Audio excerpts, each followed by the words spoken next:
El muy buenos días del exministro de Defensa, exministro de Canciller, bueno, tantas cosas, del economista Ricardo Patiño, hoy presidente del movimiento Uno de los Alianza pocos País. desde el principio al fin. Ya, del principio al fin. Pero mira, sí te acuerdas, por lo menos no estoy muerto. Ahí está. ¿Cómo no nos vamos a recordar si él pasó? ¿Cómo está, mi querido economista? ¿Qué tal, Vicente? Buenos días, gracias por la invitación. Un gusto de estar con ustedes aquí. Mi querido economista, ¿es su presencia como presidente en la Alianza País, como presidente de Alianza País hoy por hoy, reemplazando al presidente Lenín Moreno de la República, ¿es o no es legal? Claro, es legal. Es una decisión que ha adoptado la Dirección Nacional del Movimiento País por unanimidad, por los integrantes que asistieron a dicha reunión, y que corresponde justamente al hecho de que el presidente Lenín Moreno, en primer lugar, no ha estado ejerciendo las funciones para las que fue elegido en una convención nacional de presidir el movimiento. Ha estado presidiendo la República, pero no ha estado presidiendo el movimiento, e incluso ha estado haciendo una función como presidente de la República violando claramente los preceptos de la Revolución Ciudadana, de los 10 años de transformación que nosotros habíamos impulsado, y lamentablemente cumpliendo con el plan que no es el plan por el que el pueblo votó, justamente cumpliendo el plan, entre otros, de Guillermo Lasso, del candidato que perdió las elecciones y que había planteado, por ejemplo, la consulta popular. La consulta popular no fue un planteamiento de la campaña de Lenín Moreno. Lenín Moreno ofreció en la campaña un plan toda una vida, sobre el que también quisiera en un momento conversar contigo, Vicente, porque desgraciadamente, y eso lo digo, no lo digo con gusto, lo digo desgraciadamente, ya estamos llegando a los 6 meses de gobierno y ninguna de las ofertas de la campaña electoral fueron cumplidas. Cuando nosotros en el año 2007, el primer mes de nuestro gobierno, ya habíamos cumplido una buena parte de las ofertas de campaña. Lo que está haciendo Lenín Moreno es cumpliendo la agenda política de Guillermo Lasso, entre otras, por ejemplo, la consulta popular.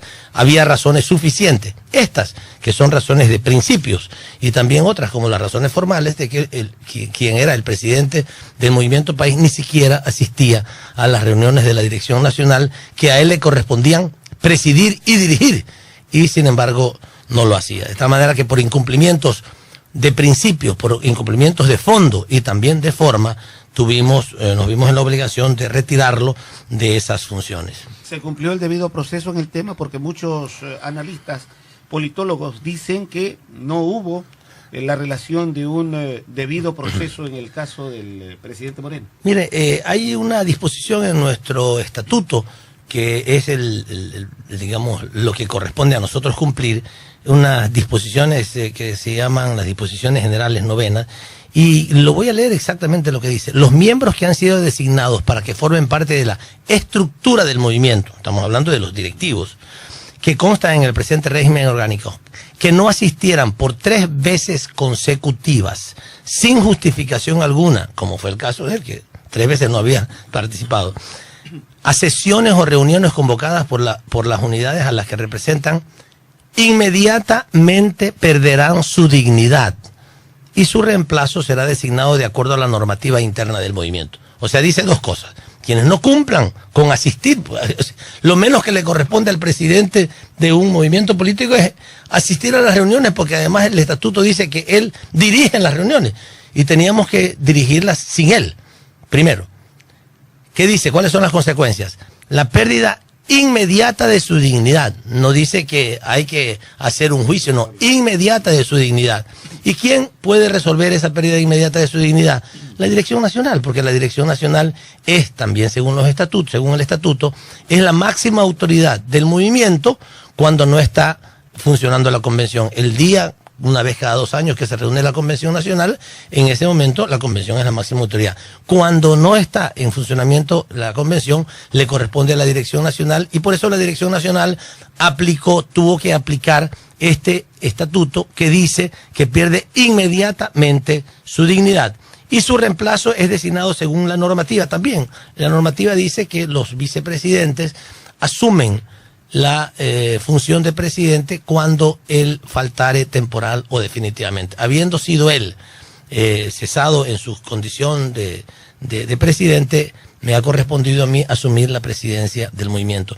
De tal manera que alguna gente dice, bueno, pero hay otros elementos que tienen que resolverse, u otras faltas que tienen que resolverse a través de la Comisión de Ética y Disciplina. Efectivamente, esto para el conjunto de militantes en general, pero cuando se trata de las principales autoridades que forman parte de la estructura orgánica, aquí hay una disposición muy clara de señalar que esa pérdida de dignidad se cumple inmediatamente y no le correspondería a una dirección provincial, no le correspondería a alguna otra autoridad, sino a la máxima autoridad, que es la Dirección Nacional del Movimiento. 8 de la mañana y 16 minutos, 8:16, estamos con el economista Ricardo Patiño, presidente del Movimiento Alianza País. Hablando con el economista sobre el tema interno del partido. Ahora, usted habla de los proyectos del presidente de la República. La pregunta sería, ¿cómo puede un presidente de una república comenzar a trabajar con una serie de proyectos si el país prácticamente la economía está totalmente destrozada? Vicente, estos son los argumentos que tradicionalmente los gobiernos anteriores al nuestro habían utilizado para incumplir todas las cosas, y por esta razón fueron cesados por distintas razones. Conocemos que el caso de Lucio, el caso de Abdalá y en el caso de Mobat fueron distintas las razones, pero normalmente los gobiernos anteriores decían esto, lo mismo, que nosotros nunca dijimos. Nosotros recibimos del gobierno de Lucio en las peores condiciones que puede imaginar el país. Pero, ¿qué hicimos? No nos podíamos poner a quejar permanentemente de que había problemas, de que no había recursos. A mí me tocó ejercer, tú te acordarás, el Ministerio de Economía y Finanzas durante los primeros meses del gobierno de Rafael Correa. ¿Y qué hicimos? Y recuerdo que en diciembre comenzamos a preparar, porque nos instalamos en el gobierno el 15 de enero. Y Rafael Correa me decía, Ricardo, tú vas a ser ministro de Finanzas. Vamos a cumplir inmediatamente con lo que ofrecimos. Ofrecimos el puente de Esmeraldas, ofrecimos el puente de los Caras en Manabí, ofrecimos aumentar el bono de 15 a 30 dólares. Todo lo que ofrecimos lo vamos a cumplir inmediatamente. Y yo recuerdo que comencé a estudiar la situación económica y por supuesto que era muy difícil. Bueno, el presidente Correa me decía, Ricardo, establezcamos prioridades. Lo que hemos ofrecido lo vamos a cumplir. Si hay otras cosas que tienen que atrasarse, que se atrasen. Si no podemos pagar la deuda externa inmediatamente, que esperen y haremos una renegociación de la deuda externa. Pero vamos a cumplir con nuestro pueblo. El 15 de enero nos instalamos, Vicente. El 31 de enero ya estábamos pagando el aumento en el bono de desarrollo humano. Y pusimos nuestro pueblo. Era y sigue siendo la prioridad. Y comenzamos ya, inmediatamente, aunque algunos abogados decían, no, es medio delicado declarar en emergencia vial al Ecuador. Si no declarábamos en emergencia vial al Ecuador, que además estaba en emergencia vial, porque las carreteras eran como la superficie de Marte en algunos casos. Era terrible la situación de nuestras carreteras. Tuvimos que declarar en emergencia vial y algunos abogados decían, es que eso es delicado, quién sabe qué pueda pasar. Bueno, Correa me acuerdo que decía, si alguien tiene miedo de declarar la emergencia vial, avísenme, yo asumo las consecuencias. Pero vamos a hacer el puente de Esmeralda, vamos a hacer el puente en Manabí y vamos a hacer una red vial que merece este país. Y vamos a construir las escuelas del milenio y vamos a construir los hospitales que en 30 años no se construían.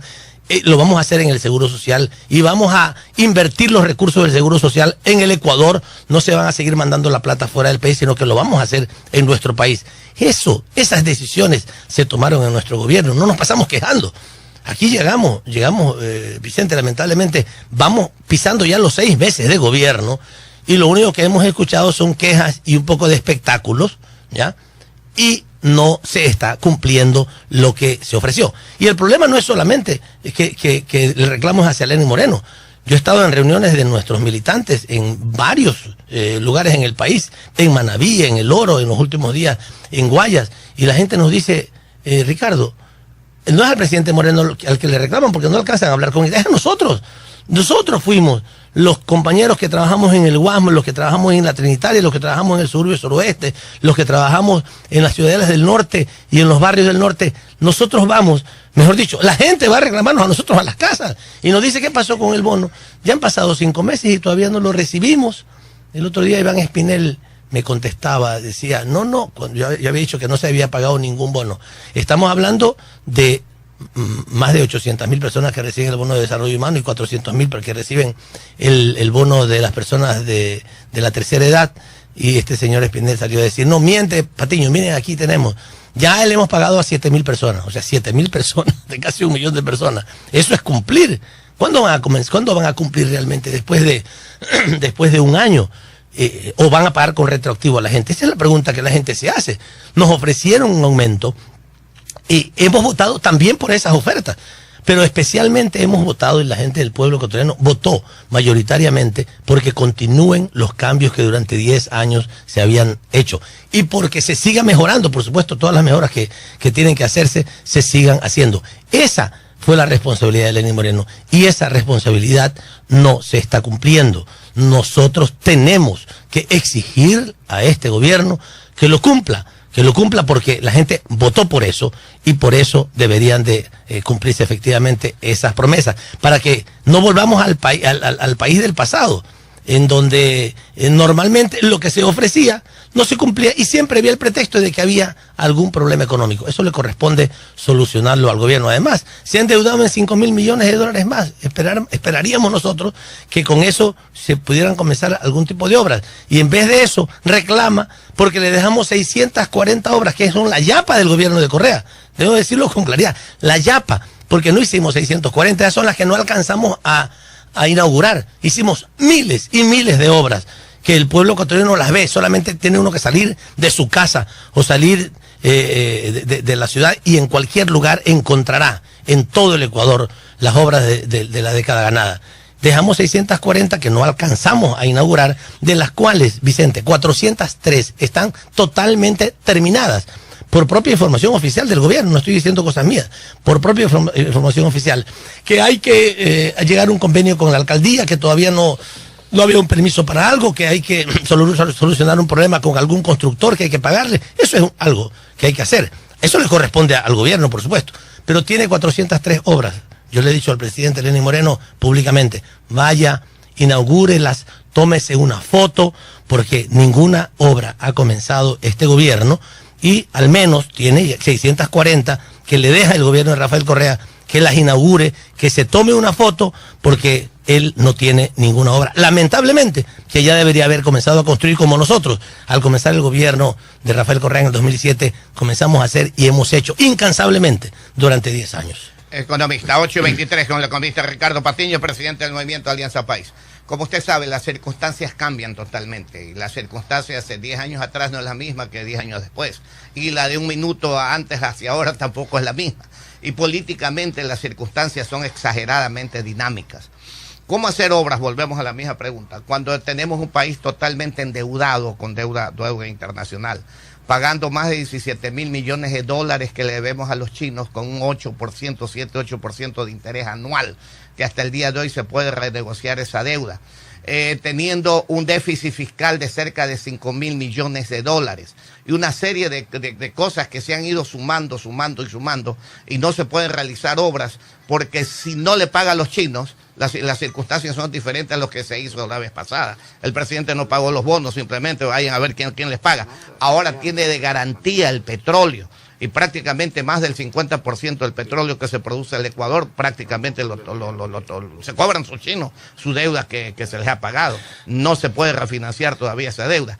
¿Qué hacer en circunstancias de esa naturaleza si usted fuese ministro de Finanzas? Vicente, tengo que hacer algunas aclaraciones sobre los términos que ha señalado. Ha dicho que el país se ha quedado totalmente endeudado. El Ecuador es uno de los países menos endeudados del mundo. Del mundo. El nivel de deuda externa es apenas el 27% del Producto Interno Bruto. Son muy pocos países en el mundo que tienen deudas tan bajas como la del Ecuador. Y eso, que en los 2 últimos años, como consecuencia de la caída del precio del petróleo, tuvimos que aumentar nuestro endeudamiento, que era de apenas entre el 12 y el 14% del Producto Interno Bruto, que es prácticamente nada. Y que sea el 27%, es uno de los países menos endeudados del mundo. No lo decimos nosotros, lo dice The Economist, que es una revista británica que no tiene absolutamente nada de izquierda, ni de progresista, ni de nada. Es una revista que trata temas financieros y que ratifica en un gráfico que tiene con todos los países del mundo, pone los países más endeudados y los países menos endeudados del mundo. El Ecuador es uno de los menos endeudados del mundo. No lo digo yo ni lo dice The Economist, lo dice el propio ministro de Finanzas, que dice que el endeudamiento es solamente del 27% del Producto Interno Bruto y que es manejable. Lo dice el propio ministro de Finanzas del gobierno, que además cada vez que el presidente Lenín Moreno dice algunas aseveraciones, algunos de sus ministros tienen que obligatoriamente encargarse de corregirlo. También hay una confusión respecto al tema del petróleo y de China. Se dice que el Ecuador está prácticamente atado a los contratos de venta del petróleo. Nosotros hemos establecido compromisos para vender petróleo a China, pero el monto de anticipo que hemos recibido de China es apenas de 1.200 millones de dólares. Es una cantidad muy pequeña, pero muy pequeña con respecto a lo que se dice, se comenta, que estamos comprometidos, que lo que tú señalaste hace un ratito, que el 50% de nuestro petróleo está entregado a China. No es cierto, Vicente. No es cierto. El nivel de petróleo que tenemos nosotros comprometido respecto a los anticipos que hemos recibido es apenas el 10% de la producción que nosotros tenemos. Y sin embargo se ha dicho, y lamentablemente eso se reproduce en algunos espacios como lo que tú decías, que ese petróleo está ya ignorado y que si no pagamos la deuda vamos a tener que entregar el petróleo, y eso no es cierto. Nosotros hemos establecido un compromiso de venta anticipada de petróleo, lo cual es muy positivo. Es muy positivo que tengamos en condiciones en que en el mundo hay una sobreoferta de petróleo. Por eso es que el petróleo bajó de precio. Que tú tengas asegurado, es como que tú tengas asegurados empresas que hagan publicidad contigo en la radio. O sea, a ti sería bueno que tú tengas asegurado, que tengas clientes para adelante, que tengas comprometido. Nosotros hemos asegurado tener un mercado internacional comprometido con China, y eso es positivo, porque además nos significó en momentos en que tuvimos dificultades fiscales tener recursos para llevar adelante nuestro país. Ese tipo de acciones han justamente salvado la economía ecuatoriana, Vicente. Recordemos lo que pasó en la época de Maguad, recordemos lo que pasó en épocas anteriores cuando había algún problema económico. Lo primero era atacar al pueblo. A ver, no hay recursos o hay dificultades en los recursos, tuvimos, no sé, un terremoto, tuvimos un problema de diversa naturaleza y le caemos al pueblo con el aumento en el gas, en el petróleo, en los pasajes, en los combustibles, el aumento o el despido de trabajadores, la disminución en los salarios, ese tipo de cosas hemos tenido que vivir. ¿Qué hicimos nosotros? Tuvimos que, por supuesto, en algunos casos, asumir deuda para poder sostener la economía, y la hemos sostenido. Imagínate nada más en la época de Maguad, o en la época de Lucio, o en la época de Abdalá, si se hubiera producido una caída del precio del petróleo de más del 100%, de más de $100, a $20, a $18, que en algún momento, bueno, estuvo $14 unos pocos días. Con esos valores no era posible sostener nada. Y con un adecuado manejo económico pudimos sostener la economía. Y en el mes que nosotros salimos en mayo, en ese trimestre, la economía ecuatoriana, Vicente, creció en el 3.3%. Y hemos mantenido los niveles de desempleo en aproximadamente el 5%, niveles que son históricamente positivos en nuestro país. Ese es el manejo que hemos tenido de la economía. Corresponde al gobierno nacional tomar decisiones. Ya no es presidente Rafael Correa, el presidente ahora es Lenín Moreno. Tiene que tomarse las decisiones económicas para cumplir con sus compromisos, como nosotros lo hicimos después de venir de un gobierno que había dejado en la crisis en que el Ecuador se quedó con Lucio Gutiérrez anteriormente. Pero, economista Patiño, 8:30 con el economista Ricardo Patiño, presidente de Alianza País, aquí en los estudios de Radio Sucre.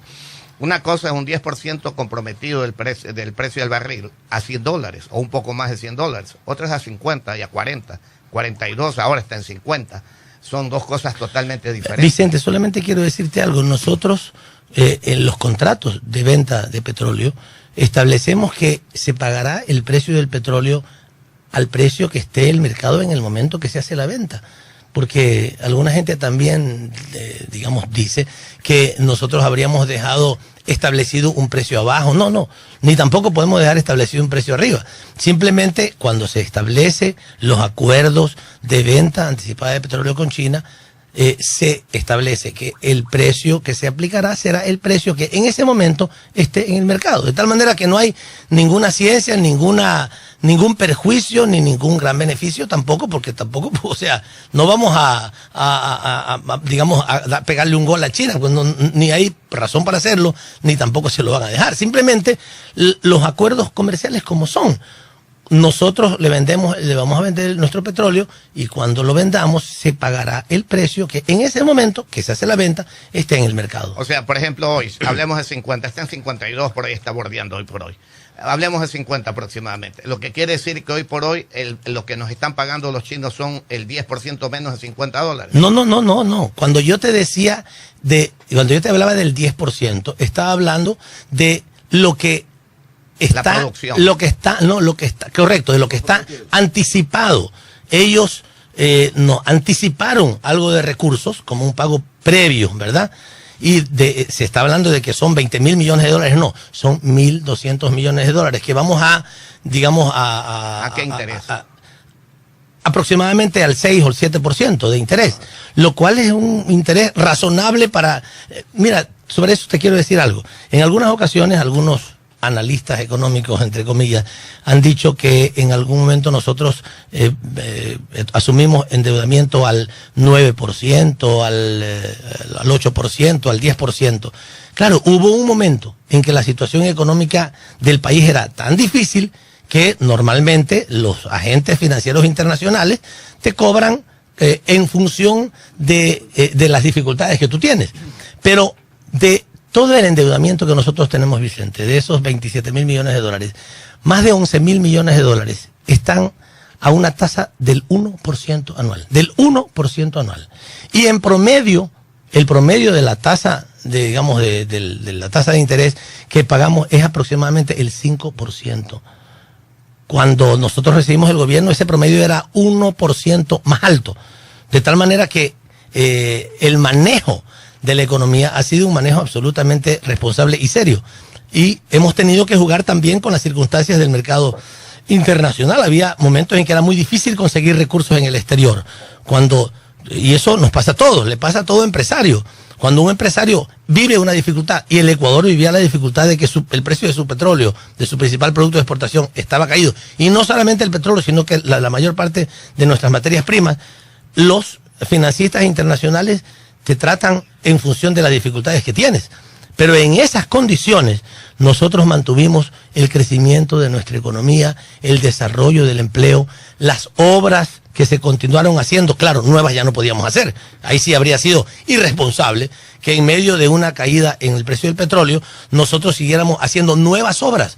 Hicimos inmediatamente un recorte presupuestario muy importante porque ya no teníamos los recursos que antes. No teníamos el petróleo a $80, a $100, a $90 y por tanto hicimos una reducción en nuestras expectativas de hacer obras nuevas, pero por supuesto continuamos haciendo las que ya estaban avanzadas, y eso se ve, el país entero lo conoce.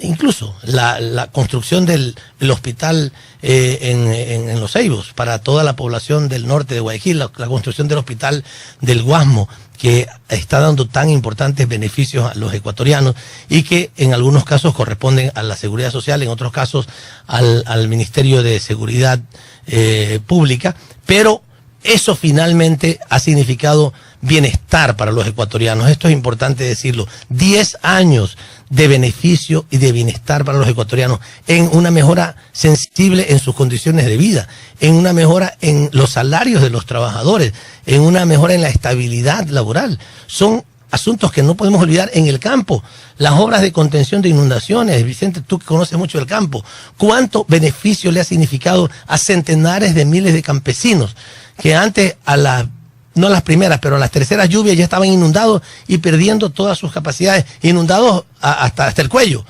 Y esas condiciones han cambiado. Son cosas que no se ven, porque ya no son noticias justamente porque las hemos solucionado. Todo eso ha sido logrado. Y hemos dejado finalmente a un Ecuador en condiciones de crecimiento. Decía, creció en el segundo semestre, en el segundo trimestre de este año al 3.3% la economía. El nivel de endeudamiento es un nivel absolutamente manejable. Lo que tienen que hacerlo es bien, tienen que cuidar el manejo de la economía y tienen que asegurar, especialmente, insisto, no volver a lo mismo de siempre, a quejarse y a quejarse, sino a gobernar. Para comenzar, yo lo he dicho, por favor vaya a inaugurar las obras de la Revolución Ciudadana, que le hemos dejado 640, y que además comience alguna, por lo menos, para que en su gobierno no termine el gobierno sin haber realizado ninguna obra. Por lo menos ya llegamos al 6º mes y no vemos ningún cumplimiento para nuestro pueblo. El pueblo ecuatoriano que votó y que se inscribió en el Plan Toda una Vida, señor presidente Lenín Moreno, está esperando que usted cumpla con lo que ofreció y que no siga con pretextos.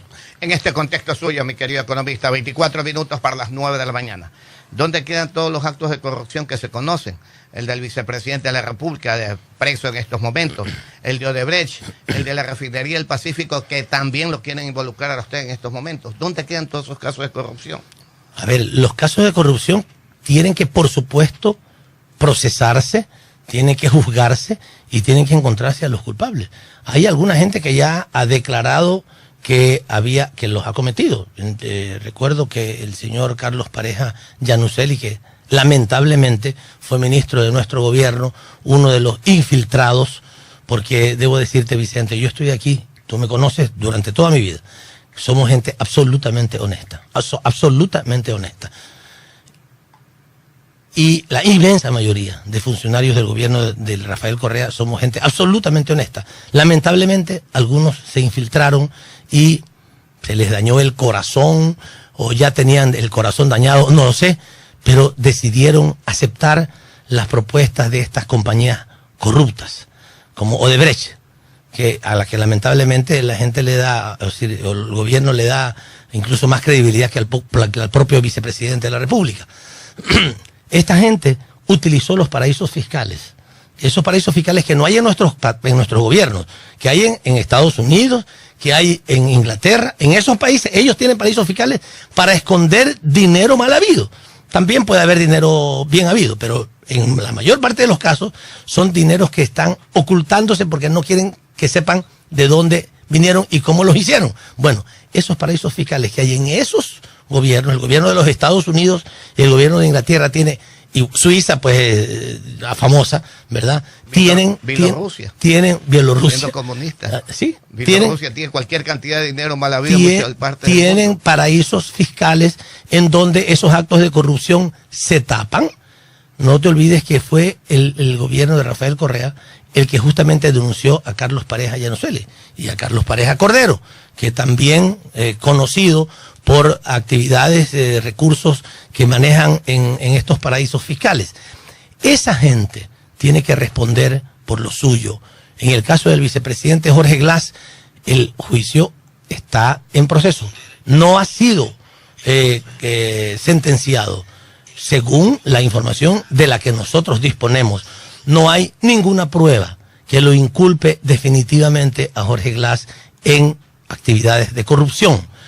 Que había gente, que algunos ministros que estaban involucrados, esto puede ser, pero el vicepresidente Jorge Glass hasta ahora no hay ninguna prueba que se conozca, que incluso este señor de Odebrecht vino a grabarlo a propósito para tratar de involucrarlo y le dijo, oiga, ¿cómo va la campaña? Más o menos necesitan plata. Y Jorge Glass le dijo, no, está bien, todavía no sabemos quién va a ser candidato. Y evidentemente este tipo que lo vino a grabar con la intención de sacarle algo a ver si era posible, pero por supuesto no le podía sacar. Si Jorge Glass hubiera estado comprometido, el señor Concienciado Santos, creo que se llama, le pudo haber dicho, oiga, pero ¿y la plata que nosotros le dimos, le ha servido o no le ha servido? No le pudo preguntar eso porque nunca le dieron recursos a él, porque él no está involucrado en esto. De tal manera que hago esta aclaración porque cuando hacías referencia a eso cuando hacías referencia a ese tema mencionaba a Jorge Glass. Y a propósito de lo que acabas de decir... ¿Usted mete las manos al fuego por el vicepresidente, como lo ha dicho el presidente Correa? Yo lo he dicho con absoluta claridad. Yo creo en la inocencia de Jorge Glass. Creo porque lo conozco estoy convencido de que él es una persona honesta.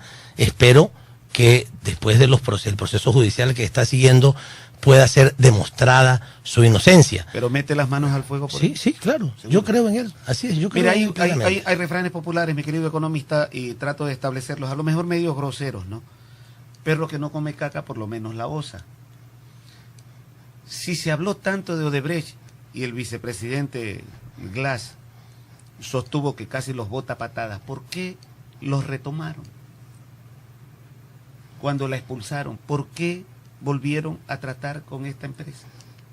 Porque la importancia de la decisión que se tomó de expulsarlos del país es porque ellos no cumplieron con su compromiso. Y después ellos ofrecieron cumplir con el compromiso. Que no solamente los expulsamos del país, sino que los demandamos para que paguen los daños que se habían hecho.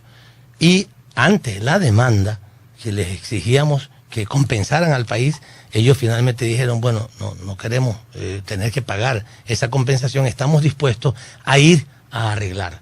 Tuvimos incluso un problema diplomático. Yo era el canciller de la República en aquel entonces, y el propio presidente Lula, que un amigo muy cercano al presidente Rafael Correa, nos retiró al embajador. Ustedes saben que diplomáticamente retirar a un embajador significa congelar las relaciones. O sea, es como decir, este amigo que estaba allá representándonos ahora está de regreso.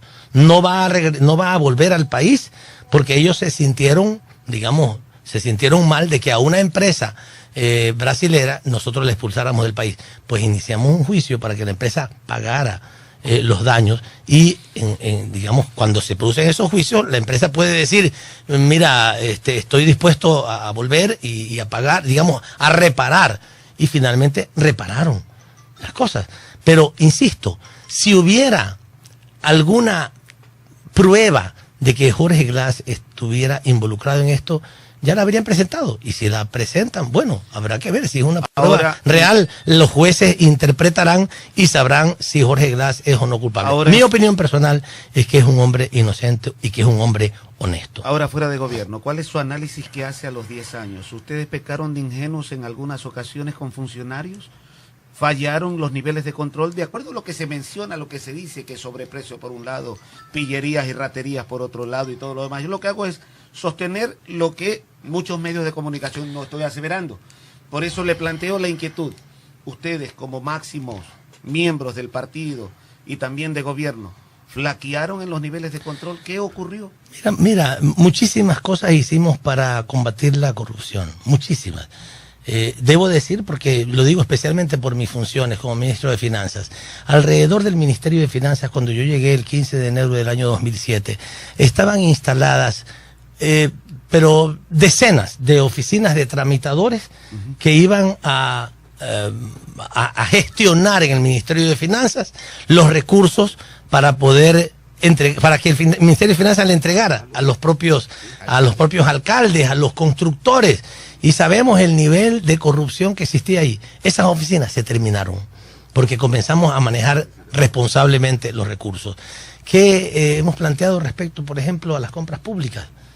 El servicio de compras públicas, que establece en línea, en forma directa y con subasta inversa, esto es, para conseguir precios más bajos de los productos que compramos, centenares de millones de dólares ahorrados. ¿Qué era el registro civil? Recordemos nosotros en Guayaquil, la corrupción generalizada, abierta, pública, ¿qué eran las aduanas? ¿Qué pasaba en algunas empresas públicas? Era la corrupción, pero tolerada por todo el mundo. Todo eso fue corregido, todo eso fue corregido. Pero claro, lamentablemente hay maldad en seres humanos todavía, y alguna gente logró incrustarse en el gobierno y haciendo actos absolutamente secretos, de acuerdo con algunas empresas, como por ejemplo esta empresa corruptora que es Odebrecht. Les entregaban recursos para supuestamente facilitar condiciones para entrar a las actividades públicas, y en la medida en que fueron descubiertos, esas personas fueron procesadas. Sí, lamentablemente pasa. Piensa que manejar un país durante 10 años con obras que llegan a 80.000 millones de dólares, hay alguna gente que logra escapar de los niveles de controles que se hacen, y eso es lo que nos ha pasado. Nosotros lo lamentamos. ¿Sobreprecios en obras? Yo no conozco, digamos, denuncias que ha habido sobre sobreprecios. No sé qué información puedas tener, pero nosotros no tenemos, o sea, en los casos en que se producen, por supuesto, tienen que establecerse legalmente y tienen que a esas personas procesárselas particularmente. Hay alguien que tiene responsabilidad, si ha sido beneficiado o incluso aunque no haya sido beneficiado, ha beneficiado a alguna empresa, tiene que responder por eso. Pero, insisto, en medio de una tan gigantesca obra pública, los niveles de algunos pillos que se infiltraron en el gobierno son muy pocos, y a esos hay que procesarlos. Nosotros lo hemos dicho con absoluta claridad. Aunque sea el vicepresidente de la República. Aunque sea el vicepresidente de la República, que yo creo personalmente que él no lo es. Pero aunque sea el vicepresidente de la República, aunque sea cualquiera, esa persona debe de responder. Mi querido economista, mire, le planteo esta inquietud con mucho respeto. Aquí la gente conoce mi posición ideológica sobre la administración gubernamental en los últimos años. Ustedes que pesquisaron a mucha gente por medio de servicio de renta, seguro social y todo lo demás, ¿no pudieron pesquisar a sus propios colaboradores con un poco más de detenimiento? Mira, lo que era posible hacer se hizo, pero cuando tú llegas a un acuerdo, como algunos de estos señores, el señor, yo pongo el caso de Carlos Pareja Yanuseli porque él ha dicho abiertamente que él llevaba maletines de dinero para entregarse a determinadas personas. Por eso pongo su nombre, digamos, no estoy inventándome nada, no estoy acusando sin fundamentos a nadie. Simplemente digo, este señor, por ejemplo, habría llegado a un acuerdo en secreto con una empresa para que le deposite en una cuenta secreta, en un paraíso fiscal, un dinero. ¿Cómo puedes descubrir eso? Afortunadamente, con los famosos papeles de Panamá, con alguna información que surgió, se pudo descubrir, y además a través de algunas investigaciones que nuestro gobierno mandó a hacer, se pudo descubrir que Carlos Pareja Yanuseli había recibido dinero. ¿Quién hizo la denuncia? No nos olvidemos, por favor. ¿Quién hizo la denuncia de que Carlos Pareja Yanuseli había recibido dinero? En nuestro gobierno la denuncia la hizo Jorge Glass y Alexis Mera. No lo olvidemos, porque a veces nos olvidamos y decimos, no, es que el presidente Lenín Moreno, no. Presidente Lenín Moreno, a través de, entiendo que por una acción de Pepe Serrano, el presidente de la Asamblea, lo fueron a traer. Y entiendo que lo fueron a traer, pues no sé con qué razones, pero supuestamente tenía más información, nueva información. Ahora resulta que el propio fiscal dice que no ha aportado ninguna cosa nueva. Bueno, eso es cuestión de él. Pero, en todo caso, la denuncia sobre las cuentas que él tenía, que fueron finalmente descubiertas en nuestro gobierno, nosotros la hicimos. Y eso no lo tenemos que olvidar. Jorge Glass y Alexis Mera, en una rueda de prensa en el Palacio de Gobierno, denunciaron que Carlos Pareja Yanuseli tendría recursos, dinero que no podía justificar en cuentas internacionales, y nosotros iniciamos la denuncia. Tanto es así que no olvidemos que él estuvo en una campaña, en una franca campaña contra nosotros, contra Rafael Correa, en la campaña electoral, apoyando, por supuesto, a la oposición. Ya es su problema de a quién de la oposición apoyaba, pero eso lo hicimos nosotros mismos. Ese, que es uno de los principales actos de corrupción, nosotros lo denunciamos y nosotros lo procesamos en nuestro propio gobierno, querido amigo. Ok, economista, en honor al tiempo, se nos vino ahí al tiempo cortito. Ya, un abrir y cerrar de ojos se nos fue al tiempo. Faltan 11 minutos para las 9 de la mañana. Lo dejamos con las últimas palabras, mi querido. Vicente, muchas gracias. Bueno, solamente para hacerle un llamado a nuestro pueblo para seguir manteniendo la esperanza de que los cambios desarrollados en los 10 últimos años del gobierno de la Revolución Ciudadana y del presidente Rafael Correa serán posibles continuarlos si nuestro pueblo se mantiene organizado, pendiente, expectante, y si exigimos el cumplimiento de lo que se nos ha ofrecido. Si seguimos organizados, si trabajamos para ello, y si conseguimos que en el próximo futuro. Tenemos en nuestras manos la decisión sobre una consulta popular de la que ahora lamentablemente no hemos tenido tiempo de conversar, y lo entendemos, Vicente, los tiempos son muy complicados, pero una de las preguntas que se pretende en la consulta popular es que los ecuatorianos ya no tengamos la libertad para elegir a nuestras autoridades, sino que nos limitemos a elegir a una persona solamente 2 veces en las funciones. Yo lo digo por Guayaquil particularmente. Guayaquil decidió tener 4 periodos de gobierno a Jaime Nebot, y los guayaquileños decidieron que era bueno tener continuidad. ¿Por qué no será bueno tener continuidad también en el país después de 10 años de gobierno de la Revolución Ciudadana? Si el pueblo ecuatoriano quiere continuar con ese proceso, debería de votar no en esa pregunta de la consulta, y bueno, le correspondería a la Corte Constitucional no ponerla, porque significa restringir derechos para los ecuatorianos. Debemos de continuar con la libertad y no debemos de permitir que nos restrinjan la libertad para elegir a nuestras autoridades como los ecuatorianos quisiéramos. La esperanza sigue latente, sigue arriba, y el Ecuador deberá continuar con la prosperidad que durante 10 años nosotros pudimos construir en este país. Vicente y Osvaldo, muchísimas gracias. Perdóneme, economista, antes de que se vaya. Sí, adelante. Las preguntas no salen de un momento claro a otro, sí. Y ya se nos viene el tiempo. Es que las circunstancias son totalmente diferentes. En 20 años de gobierno municipal de Nebot no ha habido una sola corrupción, o no una corrupción, no ha habido una sola denuncia de corrupción. Bueno, sí. Acá en 10 años hay un poco y cada día salen más. No, Vicente, no es cierto. Hay algunas. No te olvides que se ha denunciado de una serie de contratos. Yo no he querido mencionarlo aquí porque no, pero vale la pena para que la ciudadanía lo conozca, hay una serie supuestamente hasta el día de hoy no se conoce un solo acto o de escándalo de corrupción en esta administración. Bueno, pero no olvides que hay beneficiarios familiares del alcalde Nebot que se han beneficiado de contratos en la municipalidad de Guayaquil. Una persona a la que se le procesó con una orden de prisión, luego se la levantaron. Ya son cosas que corresponden al manejo de la justicia. ¿Pero se la levantaron al gobierno de ustedes? No, se levantaron ahora, en este periodo, en el periodo de Lenín Moreno. Yo solamente quiero decirte que no es cierto. Sin embargo, que no supongamos que en el supuesto no consentido, que no conozco mayores extradiciones, pero por acá hay un pocotón, o de Brecht, Refinería del Pacífico. Sí, bueno, pero veamos, en la de Brecht, sí. Correcto, es la que, y es en todos los países del mundo, Una empresa corruptora que se dedicó a eso, a hacer en todos los países del mundo. ¿Cuál es la de la Refinería del Pacífico? El sobreprecio en el relleno y todo eso, que lo han dicho públicamente. Bueno, pero libro de Villavicencio, pero son denuncias. Y lo siguieron a Villavicencio. Pero son denuncias, y esas denuncias tienen que ser comprobadas, porque denuncias pueden haber miles, ciertamente. O sea, un gobierno como el de Rafael Correa, que hizo tantas obras y que también hizo muchos enemigos, como lo decíamos antes de comenzar la entrevista, porque por supuesto para hacer cambios afectan a algunas personas que antes se beneficiaban, y muchísimo del desgobierno que existía en el país.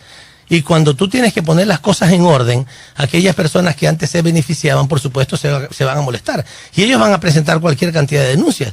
El asunto es cuáles son las denuncias que están efectivamente comprobadas y cuáles no. De manera que son cosas distintas. Ok, economista, se nos viene el tiempo. Después nos tenemos para parar de ese rey. Gracias, Vicente. Gusto de saludarte. Muchas gracias al economista Ricardo Patiño, presidente del Movimiento Alianza País, aquí en los estudios de Radio Sucre. Muchas gracias, economista.